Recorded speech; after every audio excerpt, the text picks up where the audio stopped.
Our coverage of tonight's vice presidential debate. CBS News is hosting the 90-minute showdown from right here at our broadcast center. You can see the streets have been blocked off ahead of the highly anticipated event. This is likely to be the first and only debate between Minnesota Governor Tim Walz and Ohio Senator J.D. Vance. But what can we expect from the candidates, and how will it affect the current political climate? Joining us now to discuss is Kelly Hyman, political strategist. Welcome. Nice to see you. Good morning. What type of impact will this debate have on voters, do you think? The stakes are key in this debate tonight, and here's why. This is going to be a very close election, and so it's going to be won by the margin. So the fact that the viewers watch the debate and what they learn from the debate can be really key. Now, the debate is going to be on tonight, 9 p.m.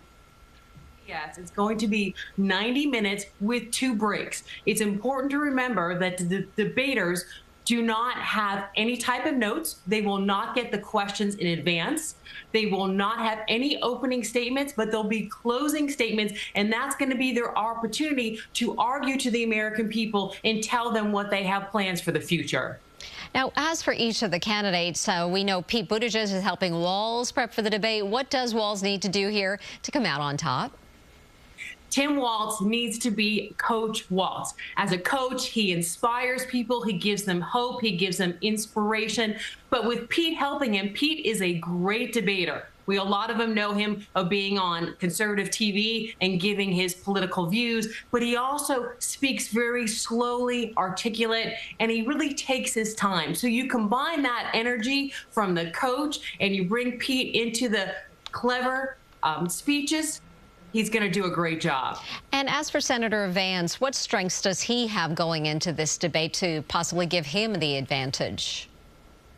He's done a lot of TV appearances, and that really helps prepare him for answering questions and being quick on your feet, because it's important to remember they don't know what the questions are. But of course, it's also, he did go to law school, and as someone who went to law school teaches you to advocate, to show your position. However, some of the disadvantages, we have to remember his prior statements that he said about women and potentially being asked about that, about him saying about the catless single moms and those kind of statements as well, and the impact it's going to have on the viewers watching.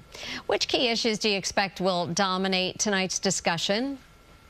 The economy is definitely going to be one of the key issues, and it's really important for both Vance and for Walz to show their side, so to speak, in regards to what they have planned, what their plan is. That's going to be really key. Another important issue is reproductive freedom. According to the polls, women under 45, that is the #1 issue affecting them, is their reproductive freedom. That is definitely going to be key. And also, of course, immigration. There's a lot of issues about that. And I also see some issues about potentially inconsistent statements. If one of the debaters had said stuff in the past, to really nail down what their position is, because this is going to be the only time American people get to see them debate. They will not be allowed to have notes in front of them, and we do know that the mics will remain live during the debate, even if the opponent is speaking. How much of a challenge do you think that will present?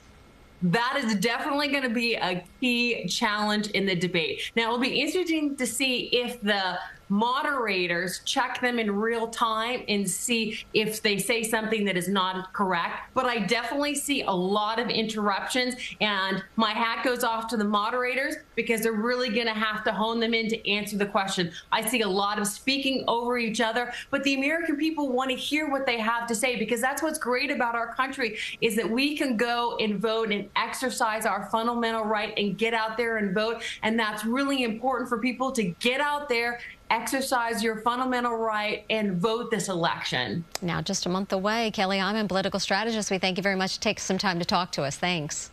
Great to see you. And coverage of the vice presidential debate begins at 8 p.m. Join CBS News New York and CBS News for live coverage moderated by Nora O'Donnell and Margaret Brennan. You can also stream it on CBS News New York, CBS News 24/7, and Paramount Plus.